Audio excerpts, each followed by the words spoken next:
Assalamu alaikum wa rahmatullahi wa barakatuh. I greet you with the greetings of Al-Islam. May the peace of Allah be upon you, His mercy and His blessings. I begin this lecture with the sermon, or with words that our Messenger Muhammad, may the peace and blessings of Allah be upon him, used to begin with. And then thereafter I will translate those words, insha'Allah, or by his permission. The Messenger used to begin his seminars, his lectures, his admonitions, even the rites of marriage, with the following words: Inna alhamdulillah, nahmaduhu wa nasta'inuhu wa nastaghfiruh, wa na'udhu billahi min shururi anfusina wa min sayyiati a'malina. Man yahdihillahu fala mudilla la, wa man yudlil fala hadiya la. Wa ashhadu an la ilaha illallah wahdahu la sharika la, wa ashhadu anna Muhammadan abduhu wa rasuluh. أما بعد فإن أصدق الحديث كتاب الله وخير الهدي هدي محمد صلى الله عليه وسلم وشر الأمور محدثاتها وكل محدثة بدعة وكل بدعة ضلالة وكل ضلالة في النار. And that is translated as follows: All praise is due to Allah, the Lord of the worlds. We seek His aid, we seek His assistance, we seek His forgiveness. We seek refuge in our Lord and Creator, Allah, from the evils of our souls and from the evils of our actions. As Muslims, we believe that whomsoever Allah guides, there is none to misguide. And whomsoever He misguides due to a disease or a perversion in their hearts, then there is none to guide except for Him. I bear witness that there is nothing which has the right to be worshipped except Almighty God, Allah alone, without any partners. And I bear witness that the Messenger Muhammad is His slave and His messenger. I proceeded to say, or finish off these words with the statement that indeed the best speech is the speech of Allah, which is the Quran. The best of guidance and examples is the guidance and example of the final Prophet Muhammad, may the peace and blessings of Allah be upon him. And that the worst of all affairs in the religion of Al-Islam, as it relates to worship, are the newly invented acts of worship that are introduced into the religion, that have no basis in them, neither in the Quran, which is the revelation revealed to Muhammad, neither in the prophetic tradition, i.e. the words and the actions of the Messenger Muhammad. And they have no basis in the religion, and these are regarded as the worst of all deeds and worst of all acts as it relates to worship. For indeed, every newly invented matter in worship is misguidance, and every misguidance is in the hellfire. After that brief introduction, the topic that we've chosen today is the topic of the heart, or the disease of the heart and its cure. Or if one wants to word it another way, the types of heart that a human possesses, and how to rectify the heart that has become corrupted, and the status of the heart, or the position of the heart as it relates to belief and as it relates to a person's deeds and actions. What is the status of the heart in the religion of Al-Islam? Then we must understand that whoever makes his actions righteous in this life, then it will ennoble him in the world, in this world and in the next world.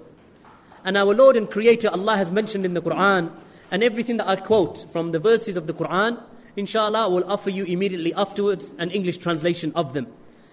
Allah has mentioned in the Quran, which is the revelation that was revealed to the Messenger Muhammad, in a long line of prophets and messengers and books that were sent to mankind. From them the Gospels of Jesus, from them the Torah that was sent to the Prophet Moses, from them the Zabur, or the Psalms that were sent to David, and from them the scriptures and the tablets that were sent to Abraham and to Moses. That these are the scriptures that were sent before the scripture that was sent to the Prophet Muhammad, may the peace and blessings of Allah be upon him. And that final scripture being the word of Allah, the word of Almighty God, the Quran. It follows in the line of those messages, except that the Quran is a message that was revealed in the Arabic language. The languages that the previous messages were revealed in, those languages are in essence dead languages now. They are not utilized. The Semitic languages of old, of Aramaic and so on, are not utilized. So the language of the original Bible is not a utilized language. The language of the original Torah is not a modern day utilized language. In addition to this, the changes and alterations that have taken place in the scriptures of old, meaning the scriptures that are known as the Old Testament or the Torah, or the New Testament, which is known as which we call the Injil or the Gospels, that we believe that changes and alterations had been made to such a degree that mankind and the followers of those prophets became misguided. And they were misguided by the scripture and by those who was carrying the scripture that had become altered. So then Allah sent His messenger Muhammad to mankind. May the peace and blessings of Allah be upon him. And He revealed upon him the Qur'an. And this Qur'an is a testament, or as we call it sometimes, the final testament, the actual words of God that were spoken by God to the angel Gabriel. And the angel Gabriel passed them on to the messenger Muhammad, peace be upon him, and Muhammad disseminated amongst mankind. And that original scripture is present in the hands of mankind up until this day. And that was 1400 years ago, but the scripture has remained. The actual words that were spoken by God to the angel Gabriel in the Arabic tongue have been preserved, and the Arabic language is a living language. It has not died. It is a language that is used by millions and millions of people across the world. So anything that I quote from this Qur'an, I will quote it to the best of my ability in the Arabic language, and I will translate it to the best of my ability into the English language. So whoever makes his actions and deeds in this life righteous, and he does them for the sake of Allah, seeking nearness to Almighty God, then that individual is successful both in this life and in the life of the hereafter. He attains nobility, he attains piety, he attains righteousness. And Allah, the Mighty and Majestic, has said in the Qur'an, وَلَلْآخِرَةُ أَكْبَرُ دَرَجَاتٍ وَأَكْبَرُ تَفْضِيلًا.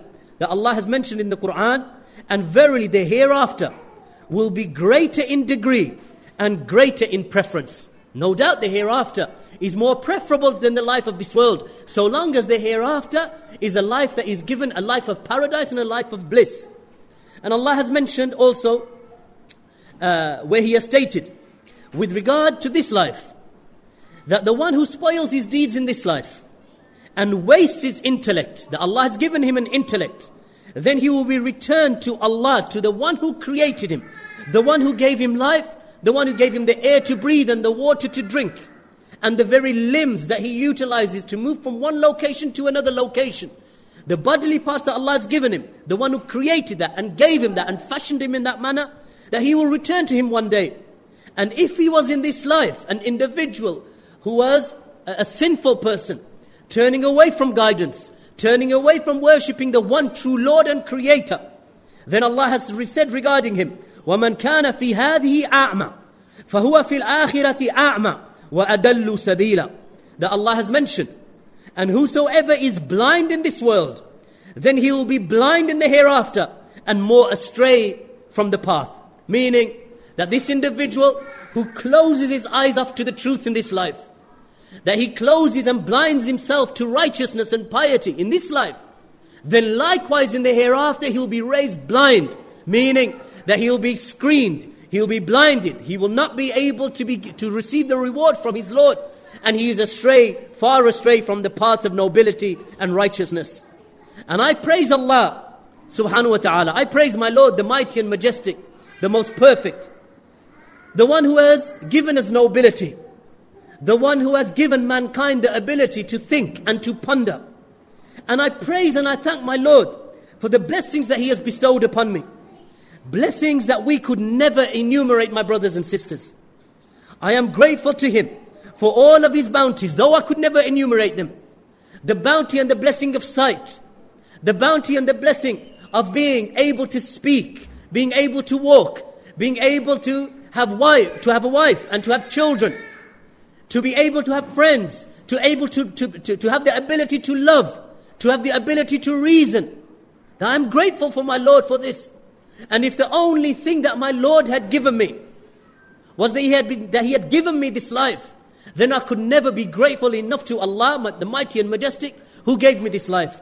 If it was just the life alone, never mind the rest of the things that Allah has given us by way of happiness and pleasure and goodness, so much so that when we see an individual who is hard done by, when we see an individual who is in poverty, or who is disabled, who has a disability, that gives us an even greater opportunity to turn to our Lord and thank Him for the goodness that He has given. And that's why the Prophet Muhammad used to say quite often, that the Prophet Muhammad, he used to say that a person who is in difficulty, who is in straits, that his life is constricted around him, then he should always look to the one who is worse off than him, not to the one who is better than him. Why? Because when he looks at the one who is worse off than him, then he will thank Allah for the goodness that he has. And likewise, in a situation where Allah subhanahu wa ta'ala has put an individual to trial, then he is patient and he looks at the goodness that his Lord has given him. And that he remembers also that if he is patient with the hardship that Allah has placed upon him, then in the hereafter, Allah will reward him. And Allah will give him the eternal gardens of paradise in which he will live for eternity. And that he will never die. A Muslim, mankind in general, should think about life like this. They should think about life as we mentioned, as the Prophet, peace be upon him, he mentioned in a narration. He said, be in the dunya ka'annaka gharib. Be in the dunya as if you, or be in this world as if you are a stranger. Or upon a path as a traveler. And the Prophet, peace be upon him, used to say that I am like an individual who has embarked upon a journey to get from one place to another place. So that individual, he embarks upon a journey and then he rests under a shaded tree. And he rests for a small period of time and then he gets up and carries on upon his journey. He said the life of this world is like the life of this world is like the resting that an individual takes under the shade of that tree. That's what the life of this world is, as compared to the great or to the rest of one's life. Because we understand as Muslims that our life will go through 3 stages. The life of this world, which Allah has given us as a blessing and a bounty and an opportunity to return to Him in worship. And when we worship Him and show piety and goodness and righteousness, that we return to Him as individuals who will be rewarded by Him. Once this life comes to an end, then we enter into a second life. It's not reincarnation. Muslims don't believe in reincarnation. We don't believe that you will come back in the next life as a lizard if you were bad in this life. Or that you'll come back in the next life as a camel, or as a donkey, or a monkey. We don't believe this as Muslims. We don't believe in the concept of karma, as the Hindus believe, who believe that your life in this world is only a result of the life that you lived in the previous life. So if you are in this life in poverty, it's because you were a sinner in the previous life, they believe. Islam has no connection with this type of reincarnation or the belief in karma. We don't believe in this. The Muslims believe when this life comes to an end, you enter as you are. You're dead in this life, you die, and then you enter into a second life, which is known as the life of the barzakh, or the life of the grave. You enter your grave, and then your soul is returned back to you in your grave, in a manner that the rest of mankind who are living, that they do not recognize. So if you're to open up the grave, you would not see a living person breathing and laughing or crying. You wouldn't see that in the grave, eating and drinking. But the life in the grave is a unique form of life. It is a life in which you are tested. And you are asked about the life that you lived when you were in the life of this world. And then eventually that life in of itself will come to an end. And then you enter into the last phase of your life, and that life will never end. You are ever living. All of mankind, at some stage you will enter into a life of eternity. Now that eternity is either in paradise or in the hellfire. But either way it is eternal. Or there may be a Muslim who is sinful. A Muslim who has submitted to his Lord, in the sense that he worships Allah, but his sins have caused him to enter into the hellfire. So eventually he will be removed from the hellfire and be entered into paradise for eternity. This is the one who has submitted his will to Allah and worships Allah alone, Almighty God. We as Muslims, we believe this. So when we enter into this life, we shouldn't imagine this life is the be-all and the end-all of our life. Rather, this life comes to an end, we enter into the grave. The grave comes to an end, then we enter into an eternity. An eternity either of paradise or an eternity of the hellfire. So we ask that Allah, Almighty God, the one who created us and fashioned us and placed us upon this earth for a purpose. He did not create us in mockery. He did not create us without purpose. He created us with a cause, for a reason. And that reason has been mentioned by Allah in the Quran. وَمَا خَلَقْتُ الْجِنَّ وَالْإِنسَ إِلَّا لِيَعْبُدُونَ. I did not create the world of the jinn. Or as you would say in the West, or in the English language, I did not create the world of the genies, nor the world of mankind, except that they should worship me alone. So we have a purpose. The purpose of this life is to worship. Does that mean that we spend 24 hours a day in prostration? No. It means that we dedicate a part of our day, throughout the day, to our Lord. And in between, we take care of the affairs of the world. But when we are taking care of the affairs of the world, we are in constant remembrance that our Lord is watching us. And this is what we say in the Arabic language, what we call in the Arabic language as muraqaba. That we call this taken from Allah subhanahu wa ta'ala, from one of the names of Allah the Mighty and Majestic, which is Ar-Raqib, the ever watchful. So we believe in this concept of muraqaba, which means that our Lord is constantly watching us. So even though we're not worshipping Him, a Muslim is ever aware and conscious of the fact that my Lord is watching me. So He's watching over me, meaning protecting me. Meaning likewise that I am not free from his watching, and I am not free from His hearing. I am not free from His knowledge. So if I do good, it will be written down as a good deed and multiplied by our Lord 10 times, up to 700 times in reward for every good deed our Prophet mentioned. That if you do it, that you are rewarded, it is multiplied by 10 and multiplied up to 700. And every time you commit a sin, then likewise we are mindful that our Lord is watching us and He's written it down. And our scrolls will present it to us on the day of resurrection. Here are your good deeds, here are your bad deeds. Every good deed that you did is multiplied by 10 up to 700. Every sin that you committed, then it is written down as one sin.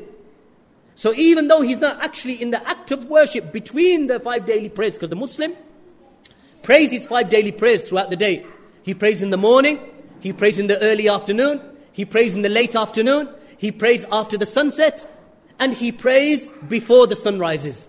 5 times a day. It takes him no more than maybe 10 minutes for each of the prayers. So out of 24 hours, he gives 50 minutes of that 24 hours, 50, to his Lord in worship. The rest of the time, he's aware, he's conscious, he remembers his Lord, he's not forgetful, and therefore he keeps away from sin to the best of his ability. And if he falls into sin, he remembers, I have to face my Lord in a few minutes because one of the 5 daily prayers is coming upon me. Because there's not a time of the day except that he is in remembrance of his Lord. So this is how the Muslim is. He gives a part of his life to his Lord. Rather, he is a person, a true believer, gives all of his life to his Lord. All of his life to his Lord, because he is never absent. His Lord is never absent from his mind. And his tongue, as the Prophet Muhammad, peace be upon him, mentioned, that the Prophet Muhammad said, make sure and keep your tongue moist with the remembrance of your Lord. Imagine, a man is about to steal the property of another man. But he's at the same time remembering his Lord. Glorified be Almighty God. Subhanallah. Allahu Akbar. Almighty God is the greatest. Subhanallah. Almighty God is the most perfect.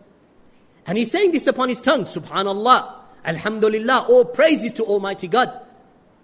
Then at the same time, he's coveting the property of somebody else. He wants to steal their property. What does that do to the person who is making that remembrance upon his tongue? And he's making mention of his Lord and glorifying his Lord. It will make him think twice before he commits a sin. Make him think twice before he does any evil act. And that's the purpose of that dhikr and that reminder of our Lord. So therefore, we can never enumerate the blessings that our Lord has given us. We could never enumerate them. And that's why we always say as Muslims, that from the greatest remembrances of our Lord is to say, La ilaha illallah. Is to say that there is nothing worthy of worship except Allah, the Almighty God.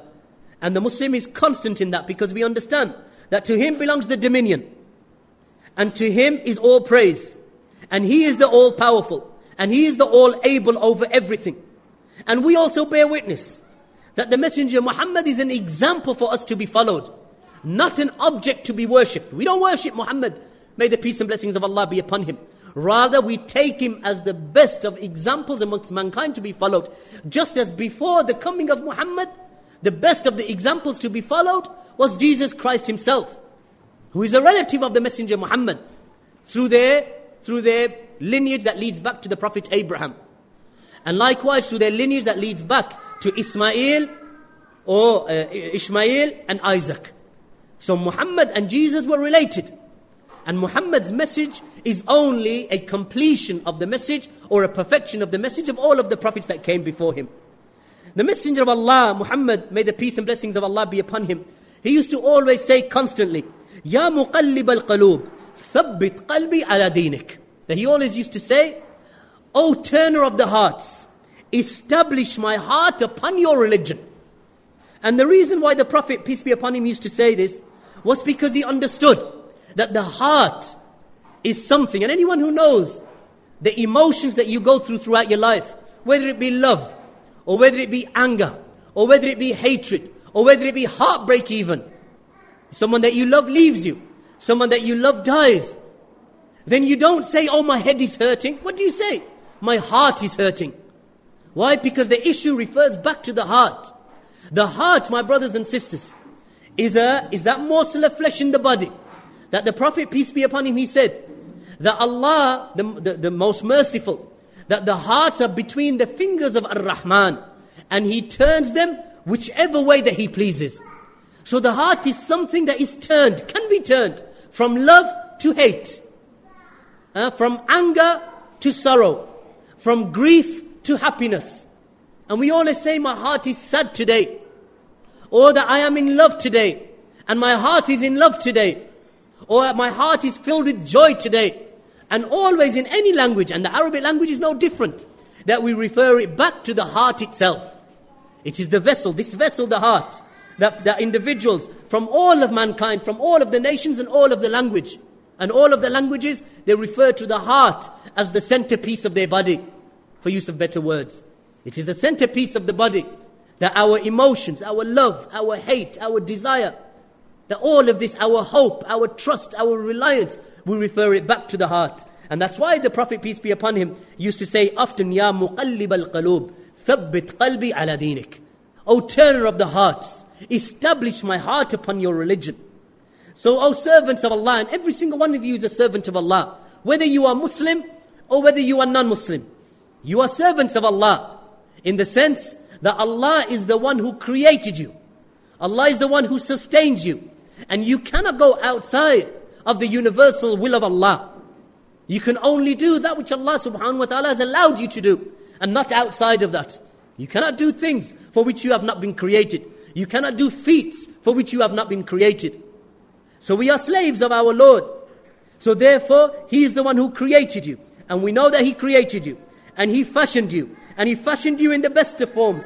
As Allah has mentioned in the Quran, يا أيها الإنسان ما غرك بربك الكريم الذي خلقك فسواك فعدلك في أي سورة ما شاء ركبك. That Allah subhanahu wa ta'ala has mentioned in this series of verses in the Quran.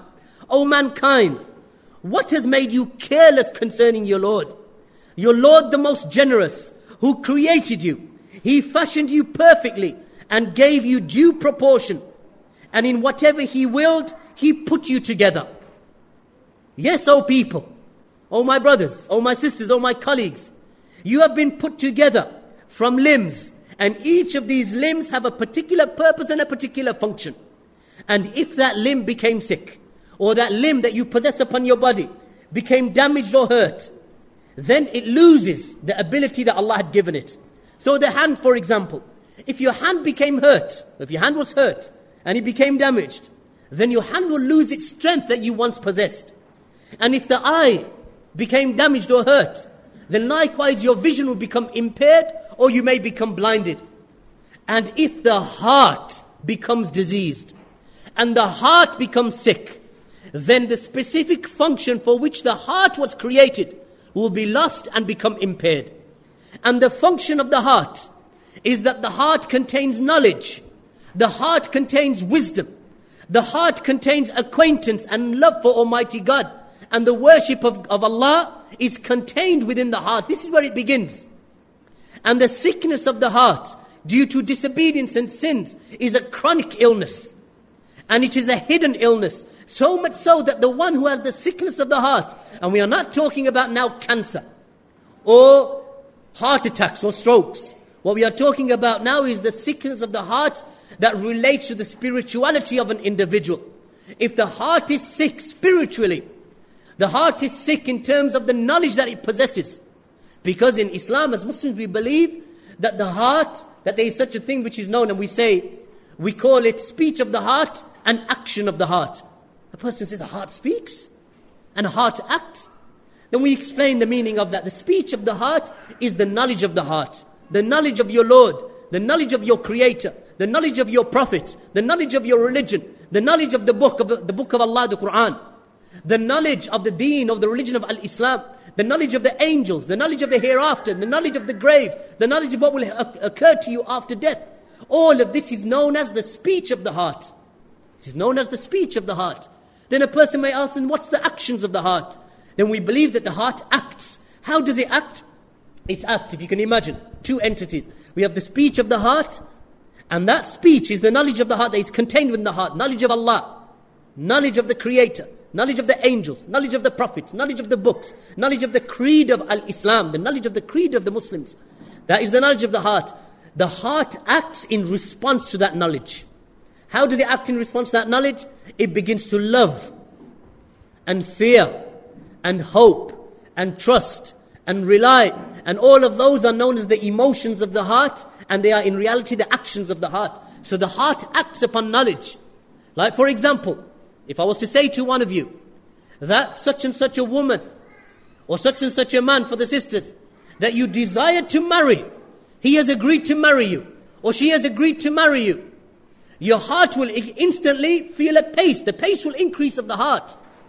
It is almost like the heart is now acting upon something. So likewise, the heart acts upon knowledge. When the heart knows that his Lord is watching him in every single act that he does, that his Lord is watching him and his Lord hears him, his Lord sees him, his Lord gives him the ability, then the heart acts. It acts by putting trust in his Lord. The heart acts by loving his Lord. His heart acts by fearing his Lord. So before he steals, he fears. Because now which emotion kicks in? Because what's the knowledge that affects that emotion of the heart of fear? The knowledge is that my Lord is angered at the one who steals and lies and deceives and defrauds. That is knowledge. So when he walks towards doing such an action, the heart acts and it fears. What does it fear? It fears the displeasure of his Lord and the anger of its Lord. Fears it. So therefore the human, he desists and he stops himself. And that's the purpose, that's the action of the heart. The less knowledge that the human possesses, the less action. Sometimes the human may possess knowledge and therefore does not act.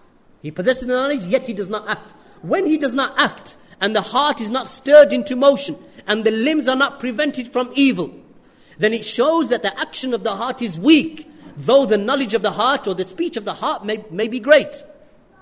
And the action of the heart is represented upon the limbs. No doubt. How can a person claim to love somebody and love his Creator, devote himself to his Creator and Lord, yet he is the most sinful of creation? Yet he does not prostrate to the one who created him, even though the one who created him has commanded him to prostrate to him 5 times a day. But he refuses. This individual may have speech of the heart, he may have this knowledge. He may claim that he loves his Lord, but the love of his Lord and the fear of his Lord and the desire of his Lord is proven by the actions of the limbs. How do you know a good fruit tree? You say a good fruit tree is the one that gives good fruit. Everyone will say that.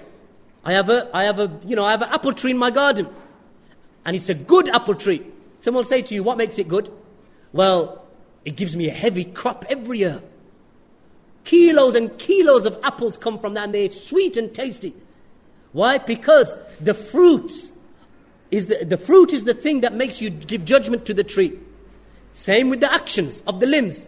The actions of the limbs are fruits of what the heart contains. So a person claims to love his Lord. A person claims to desire his Lord. A person claims that I fear displeasing my Lord and the anger of my Lord, I fear it. But you know what? I will not worship him. I will not desist. I will not withhold from committing sins. I will commit fornication. I will lie. I will deceive. I will defraud. And I will do all of these things. But don't question what's in my heart, because my heart loves my Lord and I fear him. We say, no, this fruit tree is not a good fruit tree. Because the fruits are bitter and they're sour. In fact, they're rotten. And you'd be better off chopping down the tree or giving it some fertilizer, whichever. But either way, it gives you an idea of the position of the heart in Islam and its connection to the actions and its connection to the limbs, to the bodily limbs.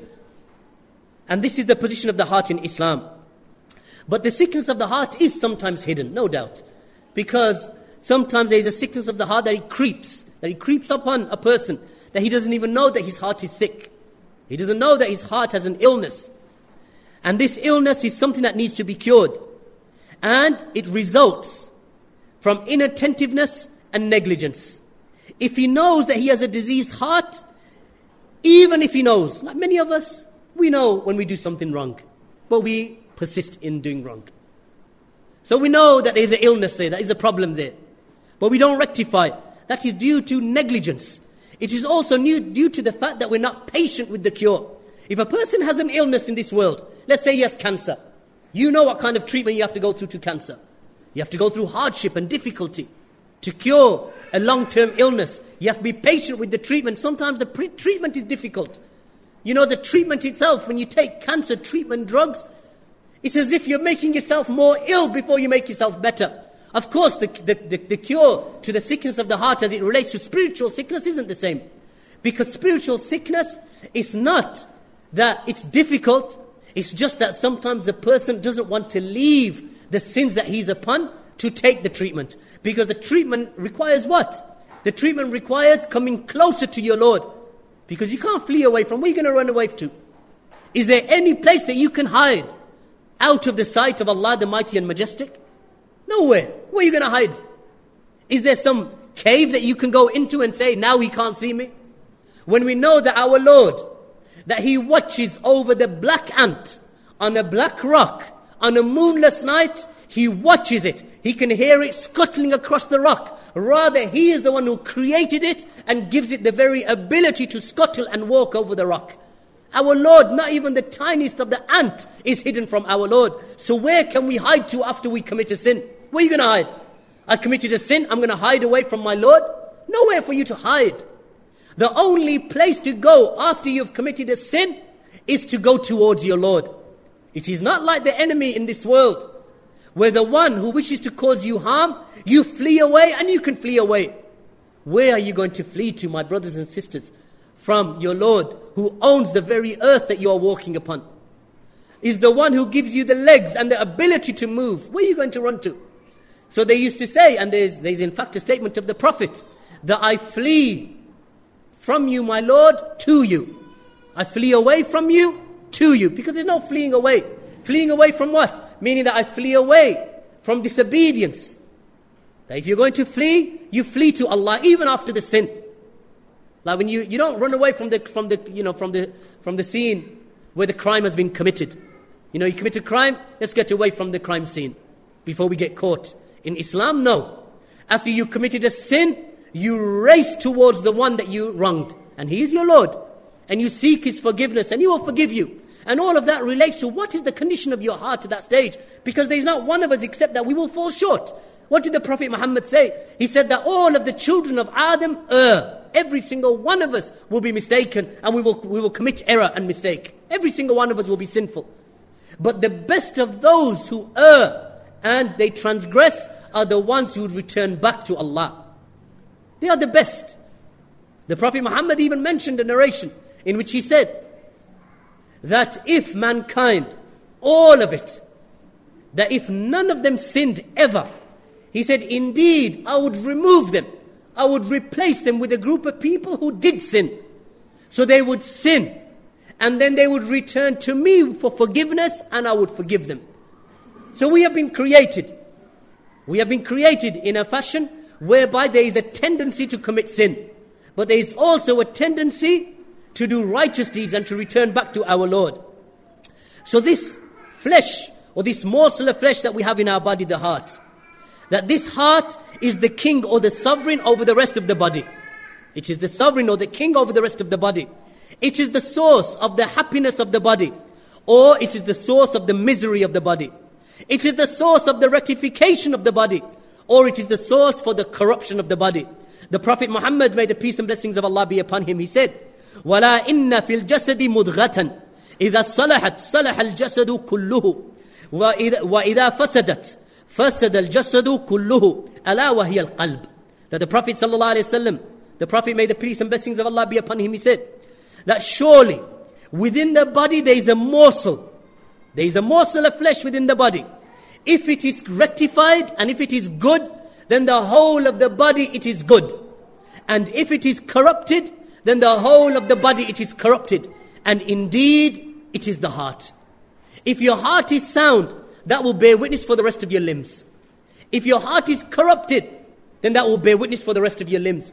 Don't ever say to me, and it can never be said in Islam, that a person is a liar, a deceiver, a hypocrite, who says one thing, does another thing.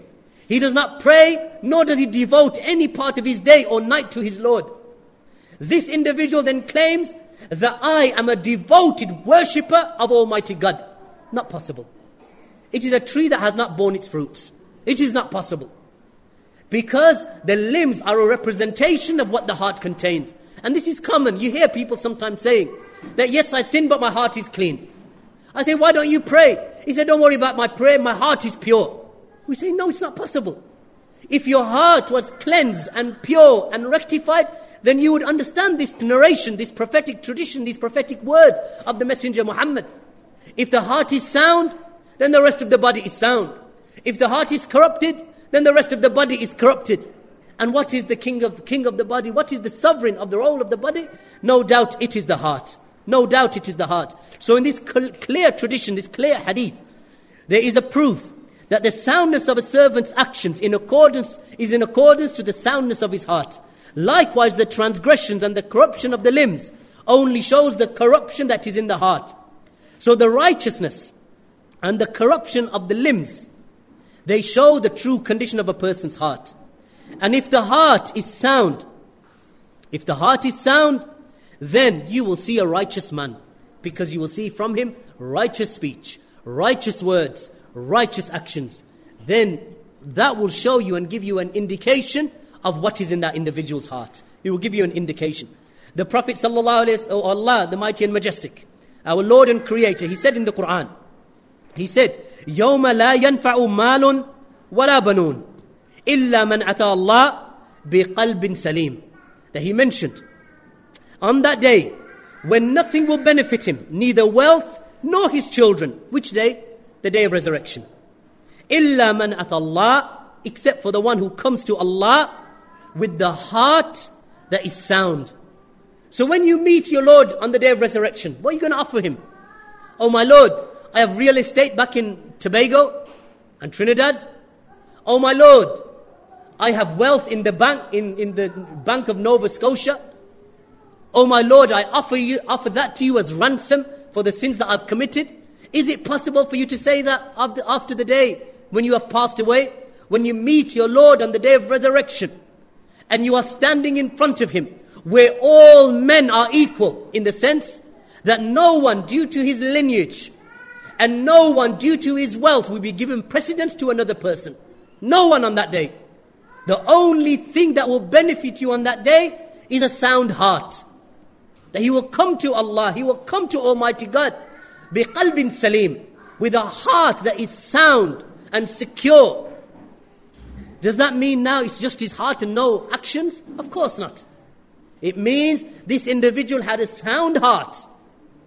Had a sound heart, and that was reflected by sound actions. The Prophet Muhammad, may the peace and blessings of Allah be upon him, he mentioned in a narration that indeed Allah does not look at your form, nor at your color.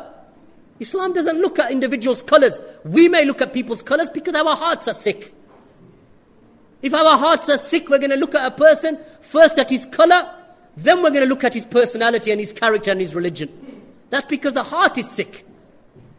But Allah, he doesn't look at your color. And he doesn't look at how tall you are, how short you are, how broad you are, how thin you are. What does he look at? Allah's Messenger Muhammad, may the peace and blessings of Allah be upon him, he said, indeed Allah scans the heart and the actions. What do you think, we're going to come to Allah on the day of resurrection and say, Allah, throw him in the hellfire, he's a black man? Oh Allah, throw him in the hellfire, he's a white man? Oh Allah, throw him in the hellfire because he's brown? And that's the judgment that we make upon the people. We don't treat the people as Jews and Gentiles. No, we don't. Any Muslim who behaves like that is not true to his Islam. The way we treat people is based upon their piety, upon their worship, upon their character, upon the strength of their personality and their etiquette and their manners. That's how we judge the people. If he's a strong worshipper, following the Prophet Muhammad, regardless of whether he's black or white or Asian or Chinese or Japanese or Aborigine or Eskimo, makes no difference to us. Makes no difference to the true Muslim, it makes no difference. But when the heart becomes sickened, he doesn't now see a Muslim. He sees skin color. That's what he sees. He sees the color of his skin, and that becomes the barrier. That's because the heart has become sick. The fruit has become bitter. And that cannot be ascribed to Islam. Islam came and it abolished the color bars. When there was racism in the Arabian Peninsula, the Messenger Muhammad came 1400 years and abolished that racism. So much so that the Prophet said, hear and obey the ruler, even if he is an Abyssinian slave who has been given that authority. And it happened. And it happened in Islam. Where individuals who were seen as slaves were sold from one place to another place and treated ill, they were given such status in Islam due to their piety and their religion that they became great scholars. Who's the greatest scholar of the Arabic language in terms of the Arabic dictionary and meanings of Arabic words? Who's the greatest scholar of them? Ibn Manzur al-Afriqi. Ibn Manzur, the African. The greatest scholar as it relates to the Arabic language, meaning in the meanings of the Arabic words. He has somewhere in the region of 16 or 17 volume work just explaining the Arabic language. An African. Who's the greatest scholar of hadith without exception? Imam al-Bukhari. A white man from the steppes of modern day Russia. From the southern part of modern day Russia, from Bukhara. A white man from the 2nd century of Al-Islam. Look how Islam was spread. Look at people such as Ibn Hazm al-Andalusi, the great scholar, Imam al-Qurtubi. You all heard of Qurtubi, the great explainer of tafsir of the Quran, a commentator of the Quran, a Spaniard living in Spain when the Muslims had conquered Spain centuries ago. There is no color bar in Islam.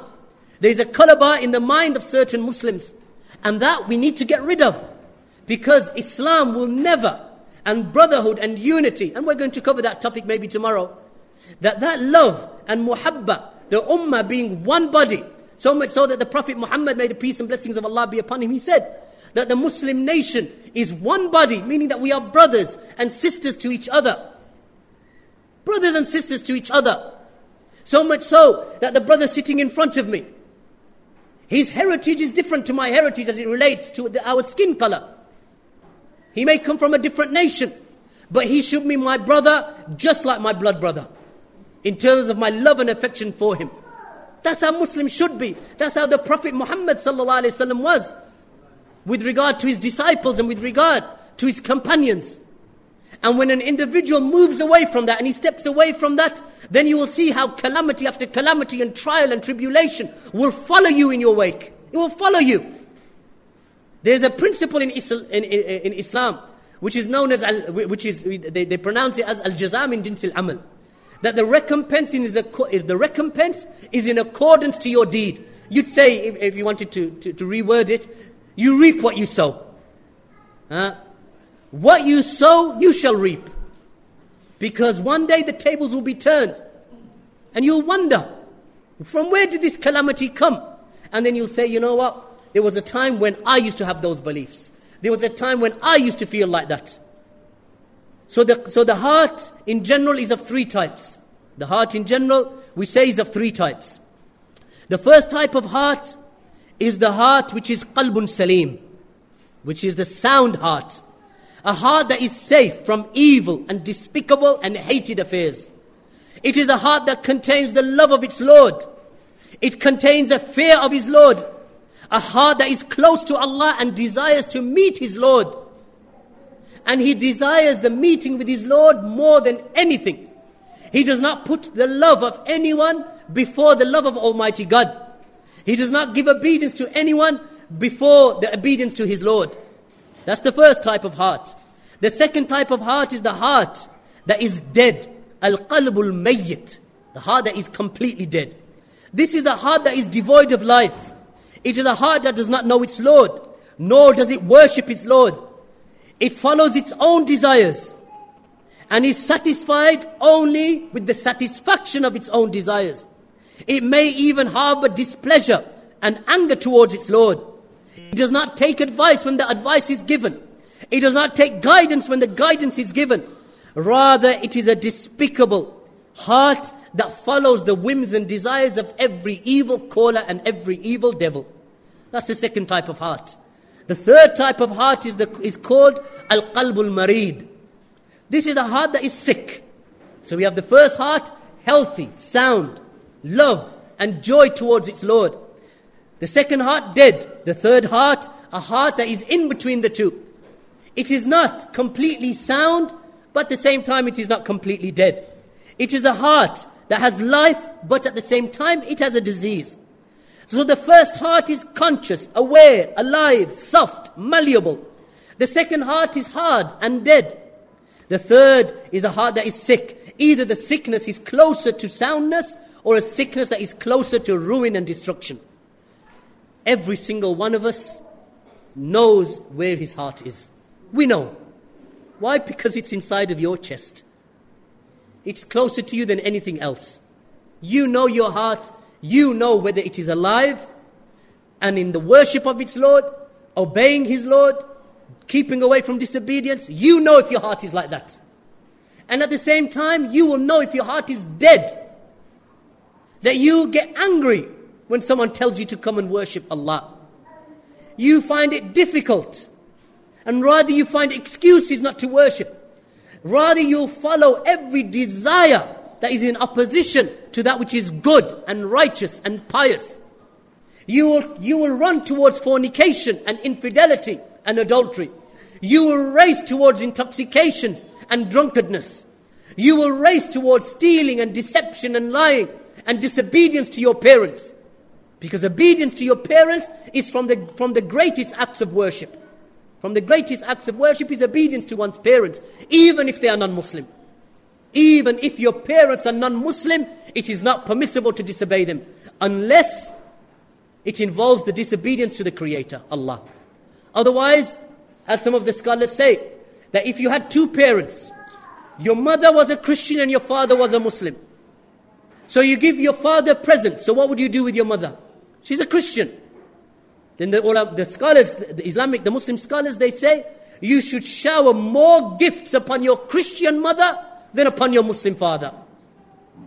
Because she is more deserving of your attention, and she is more deserving and has a greater right to be called to the truthfulness of Islam. Many Muslims who become Muslim, they fall short in this regard. That they say, Allah, so I've become Muslim now, I'm going to cut off from my non-Muslim family. No!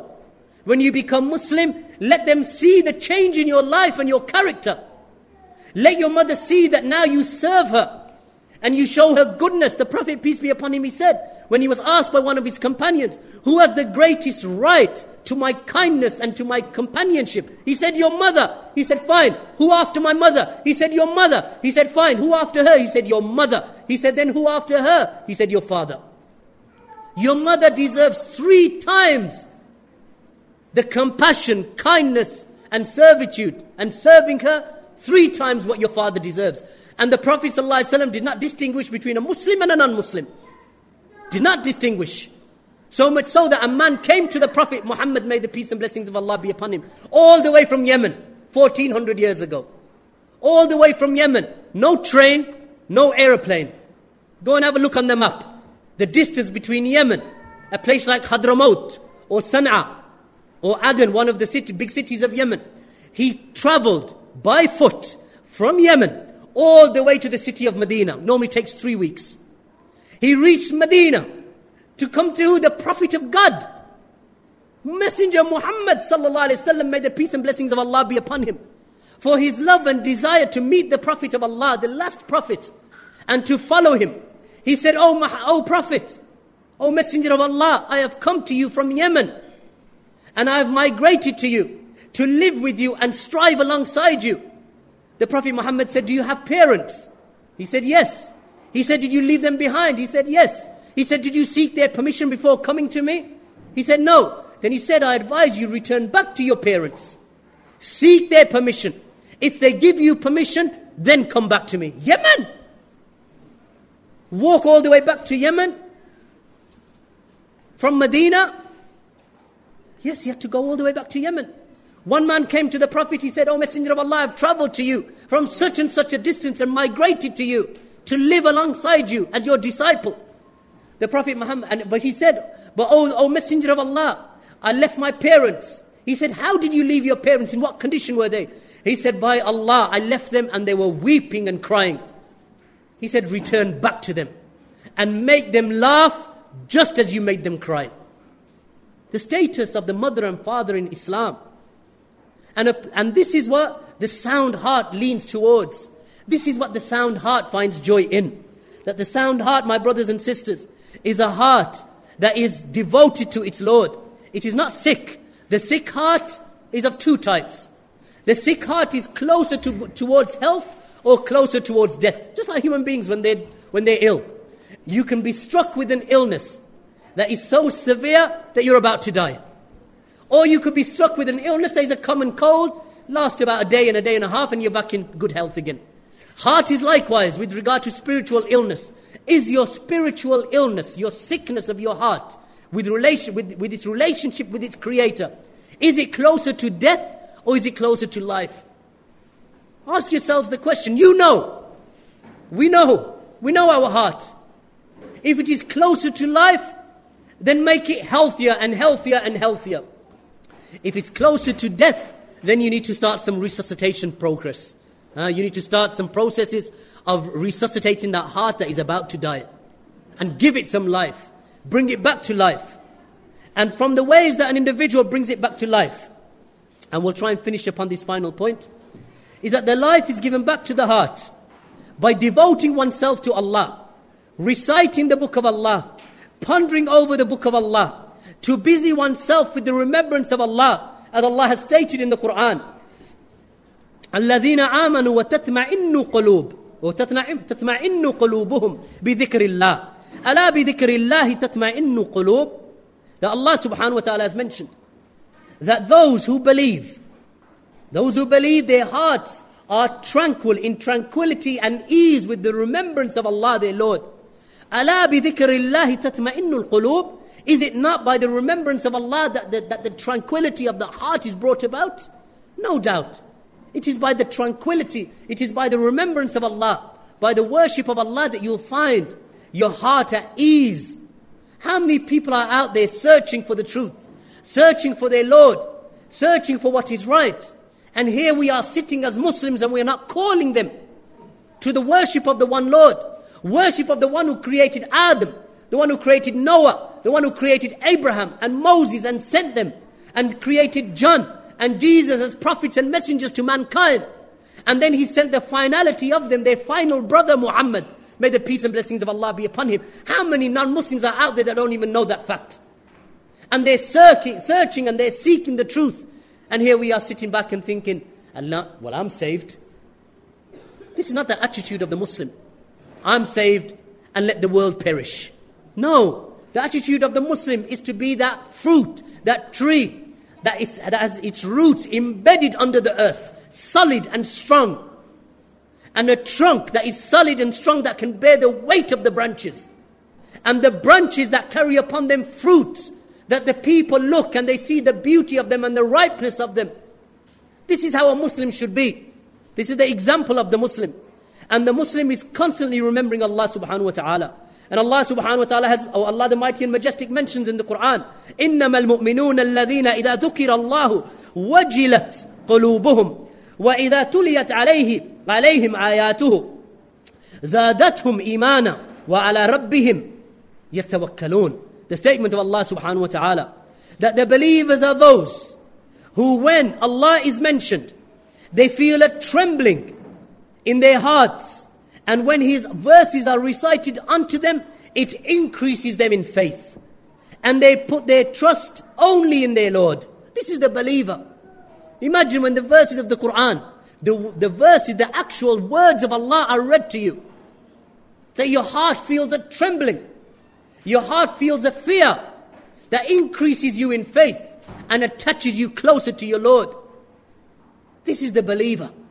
This is the believer, my brothers and sisters. So allow your heart to take admonition. The means of giving life to the heart likewise is sitting with the righteous, sitting and mixing with the good people, with the righteous people, and following them in goodness, following the teachings of the Prophet Muhammad, may the peace and blessings of Allah be upon him. Also listening to admonitions and reminders, and attending the classes of knowledge and seeking knowledge, and attending the prayers and praying to your Lord, and sticking and making sure that you are on time for Salatul Jum'ah. So you listen to the Imam or to the one who's delivering the Friday sermon, that you listen to him and then you pray alongside of him. Sticking to the scholars, knowing who the scholars are, knowing their names.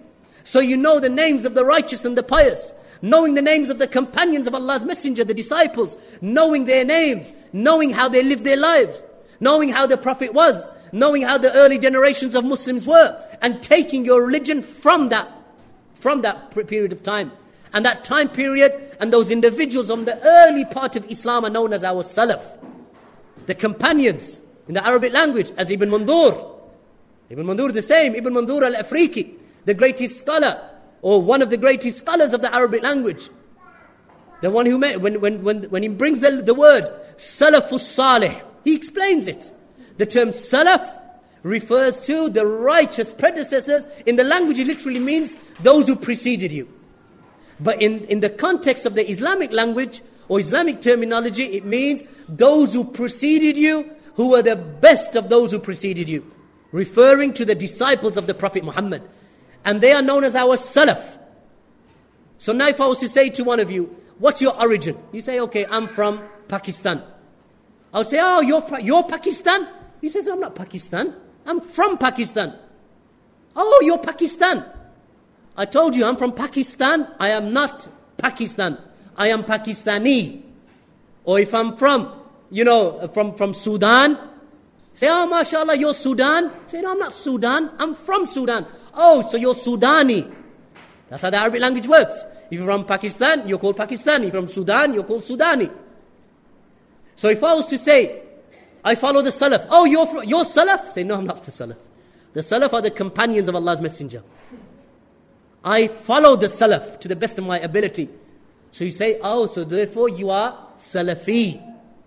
The I at the end in the English language, when the Arabic language is called the Ya Nisbi. The Ya, if you draw the Ya in the Arabic language, looks like almost like a boat with two dots underneath. That this is the Ya in the Arabic language. If you add this at the end of the term Salaf, it becomes Salafi.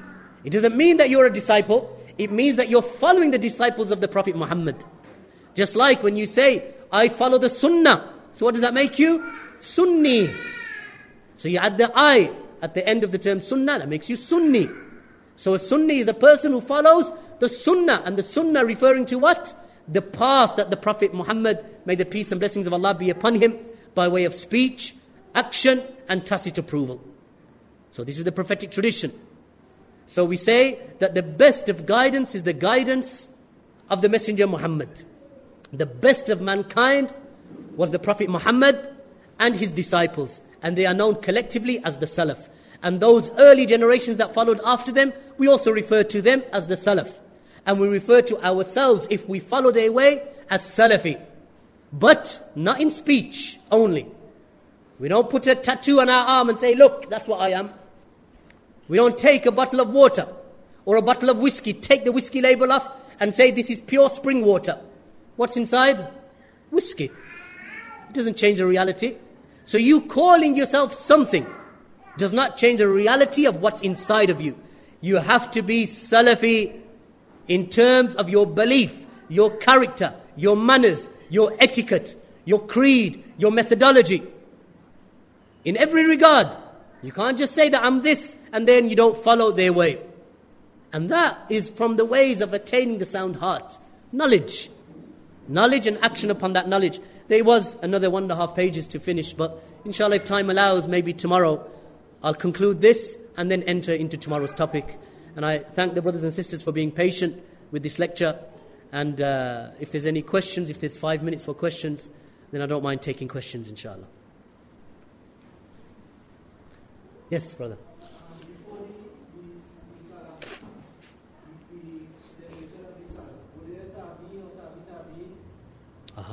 Good question. Before... Okay. Now, the term Salaf actually refers to the Prophet ﷺ and his disciples. The Prophet, peace be upon him, and his followers in his time. Now, what defines a follower of the Prophet Muhammad? Meaning, the Arabic term, a sahabi, or a companion. What defines a companion? A companion is any individual who met the Prophet ﷺ, who met the Prophet Muhammad, peace and blessings of Allah be upon him, believed in him, and died upon that belief. That is known as a companion, or if you want to use another word, a disciple. In the Arabic language, we call them the Sahaba. It's a plural, the Sahaba. Singular, Sahabi. Now those individuals, we refer to them as the Salaf. They are the Salaf. In its absolute sense, no, the disciples. The disciples of the Prophet Muhammad. They are not the Tabi'een. They are known as Sahaba. They are the Salaf in its purest sense. In accordance to the statement of Allah in the Quran, وَالسَّابِقُونَ الْأَوَّلُونَ مِنَ الْمُهَاجِرِينَ وَالْأَنصَارِ وَالَّذِينَ اتَّبَعُوهُم بِإِحْسَانٍ رَضِيَ اللَّهُ عَنْهُمْ وَرَضُوا عَنْهُ. That Allah has mentioned in the Quran, the first and foremost in faith, from the migrants and from the helpers. Meaning, these were two bands of companions who accompanied the Prophet Muhammad.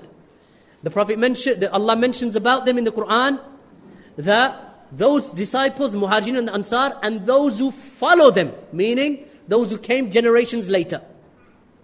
Then Allah is pleased with them, and they are pleased with Him, and they will be entered into the gardens of paradise. And Allah mentions, وَاتَّبَعُوهُم بِإِحْسَانٍ. And those who follow them, precisely, ihsan here means itqan, means precisely follow them, then they are the ones who will be entered into the gardens of paradise to remain therein for eternity. So the Salaf refers to the companions who met the Prophet. Even if you are blind, you can still meet the Prophet. Believe in him and die upon that belief, then you are regarded as, in its purest sense, they are the Salaf. Then those who follow them are known in the Arabic language as the Tabi'un, or the Tabi'een as some people call them, but the Tabi'un. And the word Tabi'un literally means the followers. And then those who followed them are known as the Atba'u Tabi'een. Now these are known as the first 3 generations. Which of these 3 generations met the Prophet? Only the first one. Because the Prophet ﷺ said, when he was asked the question, who are the best of mankind? He said, Ana, walladhina ma'i. He said, who are the best of mankind? He said, me and those who are alongside me, meaning his generation. And then he said, walladhina ala al-athari. Then those who follow after them, referring to the next generation, second generation. Then he said, and then those who follow after them, meaning the 3rd generation. They are the best of mankind. They are the best of mankind after the prophets and messengers. So therefore we say that their example is the example that is to be followed.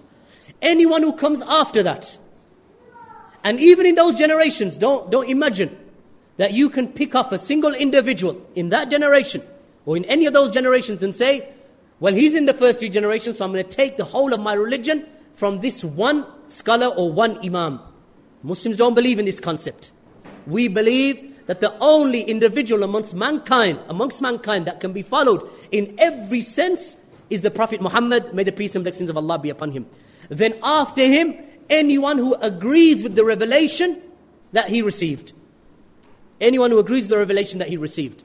So from the companions, we follow the companions because Allah has commanded us in the Quran to follow them. And likewise we follow the generation that came after them because they followed in the footsteps of the companions. But if one individual turns up and you say he's the greatest imam and the greatest scholar that Islam has seen, we say that may be the case. But we don't say the whole of the religion is embodied in this person, so now we will make taqleed of this one man, or we will blindly follow fanatically one man. We don't do that. As Muslims, Allah hasn't commanded us with this anywhere in the Quran. The closest that we find to this is in the statement of Allah, where Allah has mentioned, where Allah subhanahu wa ta'ala has mentioned in the Quran, فَاسْأَلُوا أَهْلُ الذِّكْرِ إِن كُنْتُمْ لَا تَعْلَمُونَ. Allah has mentioned, ask the people of the reminder if you do not know. بِالْبَيِّنَاتِ وَالزُّبُرِ. With the bayinat, or with the evidences and the scripture. And what is Allah asking us here? To refer our affairs back to the people of the scripture. Ahlul Dhikr, meaning the people of knowledge. Allah did not say one man of knowledge. Allah mentioned them in the plural. Ask the people of knowledge if you don't know. He never commanded us to take one person to be followed. And that's why we say sometimes you'll find a group of people, if they are true to their word, they'll find some of them calling themselves Salafi, meaning that they're not attaching themselves to one man, except after the Prophet ﷺ. Obviously we attach ourselves to the Prophet ﷺ, but after the Prophet ﷺ we don't attach ourselves to any one individual, except that we bond ourselves with a generation, and that generation known as the companions, and the generation that came after them, and the generation that came after them, known as the most excellent of generation of mankind. The first three generations of Muslims. In the time of well, we're looking at approximately 13 to 1400 years ago. And their teachings are present. Don't ever imagine that it's been lost. The religion of Islam is not like the religion of Christianity, where much of the early scriptures have been lost, altered, changed, and language changes have taken place, where they've transferred into several different languages, so much so that the original text has been lost. That is not the case with the teachings of the early disciples of the Messenger Muhammad. That those teachings are preserved in books known as books of hadith, or books of prophetic tradition. And those books from that time, which now goes back to over 1,000 years or 12 to 1,300 years ago, those books are present up until this time, written and preserved. And the Muslims, a true Muslim, will refer back to them and base his religion upon them. And this is how we follow our religion. If you don't feel fear, or for that matter love and hope, when you read the verses from the book of Allah, then how does one increase in that? Then the thing that will bring about fear and love and hope and reliance and all of these affairs, the thing that will bring all of this about, its root and its basis is in knowledge. No doubt. The more that you know something, the more acquainted you are with something that is beautiful and beloved to you, the more you will love it. Like for example, when I go back to the United Kingdom, inshallah. When I return back to the United Kingdom, the people will ask me, what was Tobago like? And I will say, truthfully, it is hard for me to say that I have seen a more beautiful place in my life. Hard for me to say that. I saw, palm trees. I saw golden beaches. I saw clear waters. Yesterday evening at Maghrib, I saw the sun set with my own eyes, as the orange sun set into the ocean, as if it was sinking into the ocean itself.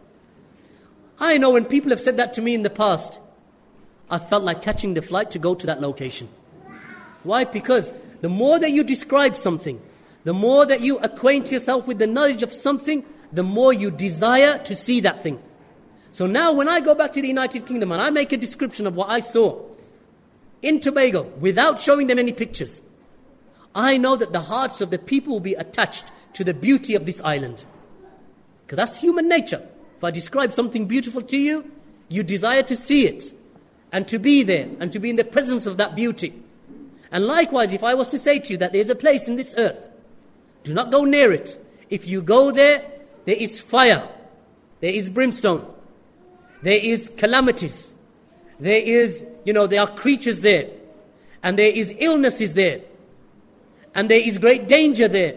Don't go to that place. And I'll continue describing that place to you. You'll say, you know what, I think I'll stay in Tobago. That's what you'll say, because that's human nature.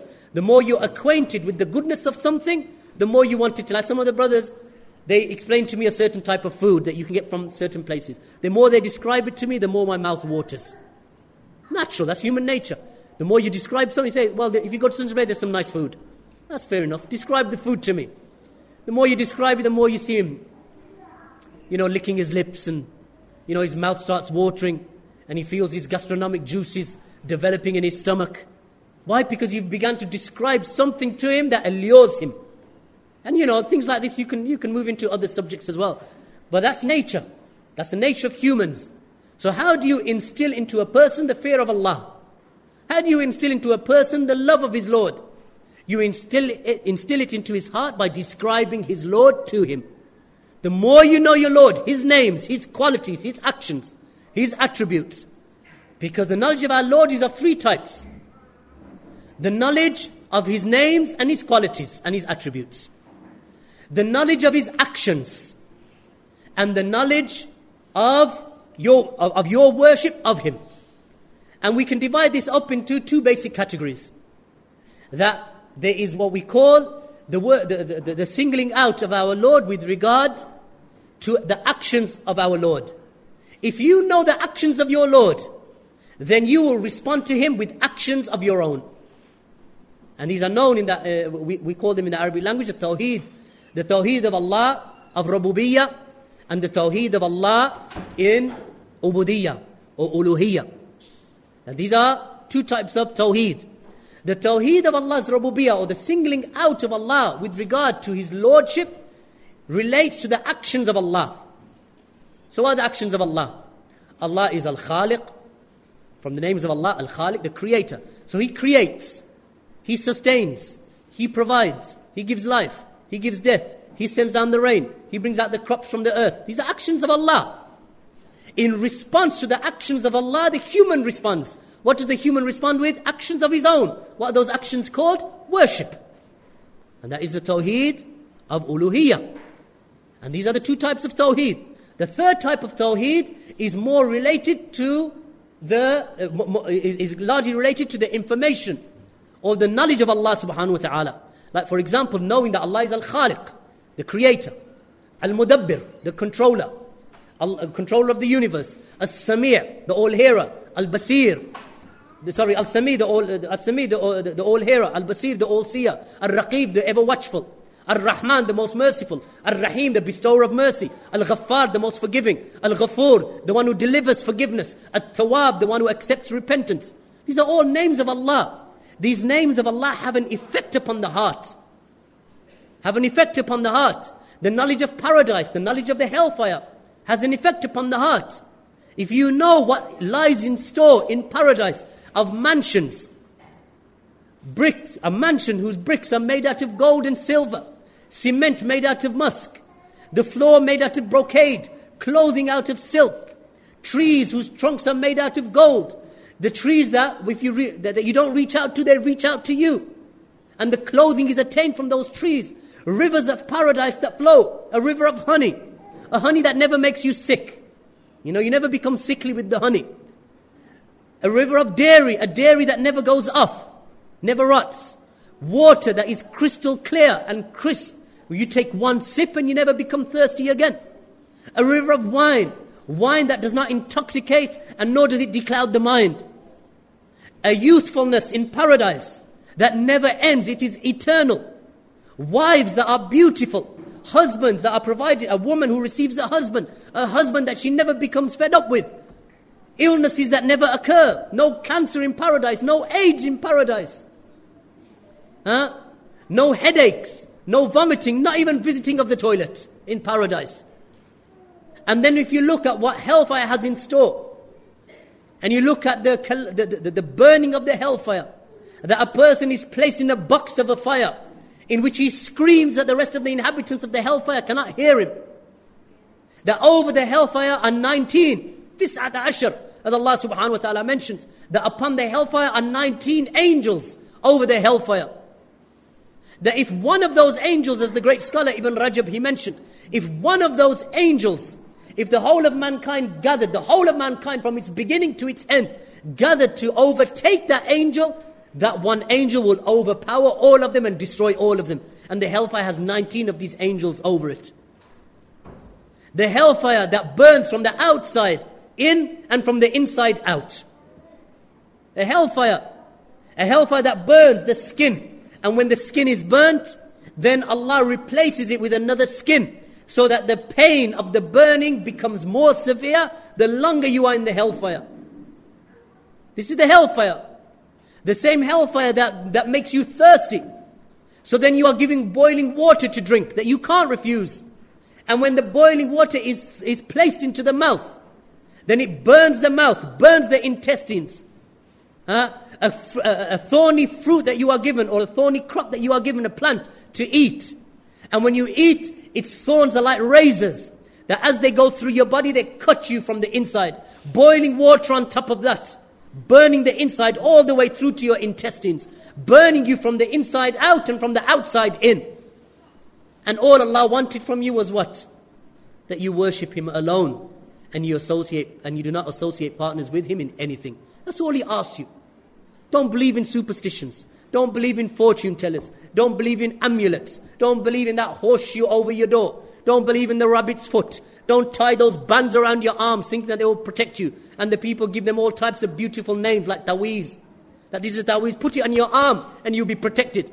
These are concepts alien to Islam. All Allah is asking you to devote yourself to Him, not to amulets, not to imagery, not to superstition, not to astrologers, not to fortune tellers. Devote yourself to Him, for He is the one who knows the unseen, and nobody else is given that knowledge. So we say that this is what the religion, if you have more knowledge that you have, the more information that you have, then this by necessity has an effect upon the actions of the heart. And that by necessity has effect upon the tongue in terms of remembering, in terms of reciting, in terms of reading the Quran, in terms of worship, and likewise upon the limbs. And this is the meaning of Iman. This is the concept of Iman and faith in Islam. That Iman is qawlun wa amalun. That Iman or faith, it is speech and action. Speech of the heart, which we've explained, speech of action of the heart, likewise. Speech of the tongue and action of the limbs. The more that you increase in any of these, the greater your Iman. The more that you worship, the greater your faith. The more you do good deeds, the greater your faith. The more you recite the Quran, the greater your faith. The more you remember your Lord, the greater your faith. The more that you treat your wife with goodness, the greater your faith. The more that you are obedient to your parents, the greater your faith. Your faith is intrinsically linked to these actions and to the heart and to your speech. The more you do it, the greater your faith. And this is how a person increases his fear of his Lord and the love of his Lord. And I think we're concluding there, are we? And we'll conclude there, inshallah, up until tomorrow. And I'm sure the brother will explain to you or clarify to you the program for tomorrow.